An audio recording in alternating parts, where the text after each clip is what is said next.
नमस्कार मित्रांनो, इयत्ता 12वी व्याकरण या घटकांतर्गत आपण आज तिसरा अलंकार बघूया आणि तो अलंकार आहे अपनहुती. अपनहुती अलंकाराच्या संदर्भामध्ये आपण हा विचार करू की या अलंकाराचा म्हणजे अपनहुतीचा अर्थ होतो लपविणे, झाकणे. म्हणजे नेमकं काय, हा तिसरा अलंकार आहे. एकूण 4 अलंकारापैकी आपल्याला हा तिसरा अलंकार अभ्यासाला आहे 12वीला. अपनहुतीचा अर्थ होतो झाकणे, लपविणे. आता यामध्ये काय असतं की प्रत्येक अलंकारात मी तुम्हाला सांगितलं आहे की उपमेय आणि उपमान हे 2 घटक असतातच. आणि उपमेयाची तुलना किंवा उपमेयाला उपमा ही उपमानाची द्यावी लागते. आणि म्हणून या अलंकारामध्ये उपमेय जो असतो, उपमेय या उपमेयाचा निषेध करून त्याच्या जागी उपमानच आहे अशा प्रकारे सांगितलं जातं. त्यावेळी अपनहुती अलंकार होतो.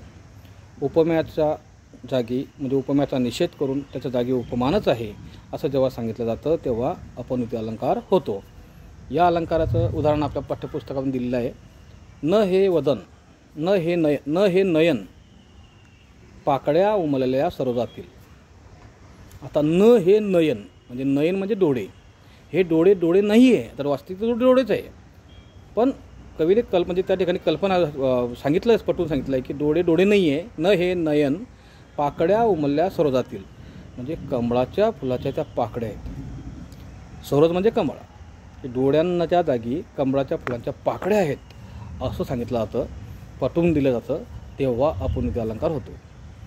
दुसरं त्याच्याच खाली सांगलं आहे न हे वदन. न हे वदन, चंद्रमा शर्दीचा गमी केवळ. चंद्रमा शर्दीचा गमी केवळ म्हणजे तोंड, वदन म्हणजे तोंड. हे तोंड नसून शरद ऋतूतील चंद्रमा आहे असं या ठिकाणी सांगितलं जातं. आणि म्हणून या अपनहुती अलंकार होतो. आता अपनहुती अलंकाराचं सोपं वैशिष्ट्य की तुम्हाला परीक्षेमध्ये पेपरमध्ये अलंकारिक उदाहरण दिलेलं असतं आणि तुम्हाला ओळखायचं असतं.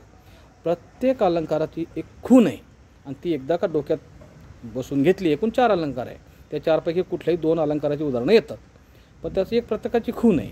ती जर डोक्यात घेतली तर तुम्हाला कोणाला विचारायची आवश्यकता नाही की हा अलंकार कोणता आहे, तुम्हाला स्वतःलाच समजेल.